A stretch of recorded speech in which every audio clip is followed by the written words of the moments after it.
Hi welcome to YoYo Cine Talkies. గత కొద్ది రోజుల నుంచి మెగా అల్లు ఫ్యామిలీల మధ్య సంబంధాలు సరిగ్గా లేవని టాక్ ఉంది. అయితే నంద్యాలలో బన్నీ వైసీపీ అభ్యర్థికి సపోర్ట్ చేయడంతోనే ఈ గొడవ మొదలైందని అంతా అనుకున్నారు. కానీ అంతకు ముందు నుంచి ఈ వార్ నడుస్తోంది. ఓ సినిమా ఫంక్షన్లో అల్లు అర్జున్ను పవన్ కళ్యాణ్ పేరు చెప్పమని ఫ్యాన్స్ అడిగారు. కానీ బన్నీ మాత్రం నేను చెప్పను బ్రో అంటూ కాస్త ఘాటుగా చెప్పారు. ఆ మాటలకు మెగా ఫ్యామిలీ కాస్త హర్ట్ అయ్యిందని సమాచారం.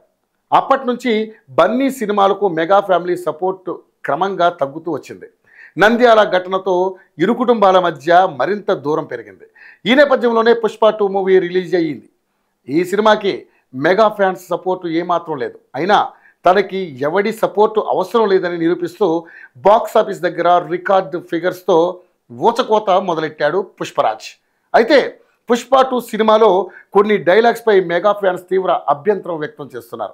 పుష్ప మూవీలో నట విశ్వరూపం చూపించేసిన అల్లు అర్జున్ ఓ సందర్భంలో ఎవడ్రా బాస్, ఎవడికి రా బాస్, ఆడికి, ఆడి కొడుక్కి, ఆడి తమ్ముడికి కూడా నేనే బాస్ అని డైలాగ్ చెబుతాడు అని ట్విట్టర్లో ట్రెండ్ చేస్తున్నారు. కానీ వాస్తవానికి బాస్ అనే మెన్షన్ మాత్రమే ఉన్నట్టుగా సినిమా చూసిన వారి మాట.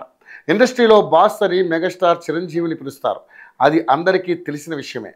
బాస్ కొడుకు ఎవరు, బాస్ తమ్ముడు ఎవరో కూడా టాలీవుడ్ జనాలకు తెలుసు. అలాగే పావలా పర్సంటేజ్, పావలా లేకున్నా పౌరుషం ఎక్కువ వెధవకి వంటి డైలాగ్స్ పైన ట్రెండ్ చేస్తున్నారు. కానీ పావలా పార్ట్నర్ అనే యాంగిల్లో అన్నట్లుగా చెబుతున్నారు. పవన్ కళ్యాణ్ని కొందరు యాంటీ ఫ్యాన్స్ ఈ విధంగా ట్రోల్ చేస్తూ ఉంటారు. అయితే ఇక్కడ గమనించాల్సిన విషయం ఏంటంటే మెగా ఫ్యామిలీ అల్లు అర్జున్ మధ్య గొడవలు నిజమే అయినా వాళ్ళు కలిసిపోవడానికి పెద్దగా సమయం పట్టకపోవచ్చు. కానీ మెగా ఫ్యాన్స్ మాత్రం ఈ డైలాగులతో బన్నీ మీద పగబెట్టేశారు. మెగా ఫ్యామిలీ నుంచి హీరోగా ఎదిగి వారిపైన ఎందుకు ఇంత పగ పెట్టుకున్నావు బన్నీ అంటూ సోషల్ మీడియాలో పోస్టులు పెడుతున్నారు. మరికొందరు ఈ సినిమా పైన ఉన్న నెగిటివిటీని మరింత పెంచేందుకు లేని డైలాగులు సోషల్ మీడియాలో ప్రచారం చేస్తున్నారు. పుష్ప 2 మూవీకి వచ్చిన టాక్ క్రియేట్ చేసిన హైప్ కారణంగా ఏ ఫ్యామిలీ సపోర్ట్ చేయకపోయినా బాక్సాఫీస్ దగ్గర రికార్డులు క్రియేట్ చేయడం ఖాయం. అయితే ఇంత హైప్లో మెగా ఫ్యాన్స్ సపోర్ట్ కూడా ఉంటే పరిస్థితి ఇంకో లెవెల్లో ఉండేది.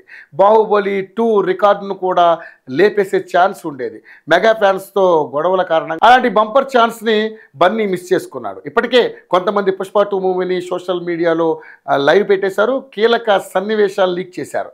రోత సినిమా అంటూ నెగిటివిటీ ప్రచారం చేయాలని చూస్తున్నారు. అయితే ఇవేవి పుష్పరాజ్ జాతరని ఆపేసేలా కనిపించడం లేదు. హాయ్ హలో మెస్మరైజ్ చేసే మూవీ ముచ్చట్లు, రిలీజ్ అయిన వెంటనే రివ్యూస్, మీ అభిమాన తారల రియల్ స్టోరీస్, సినిమా సమాచారం ఏదైనా క్షణాల్లో మీ చెంతకు.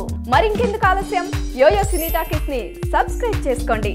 హలో నోటిఫికేషన్ కోసం గంట కొట్టడం అస్సలు మర్చిపోకండి.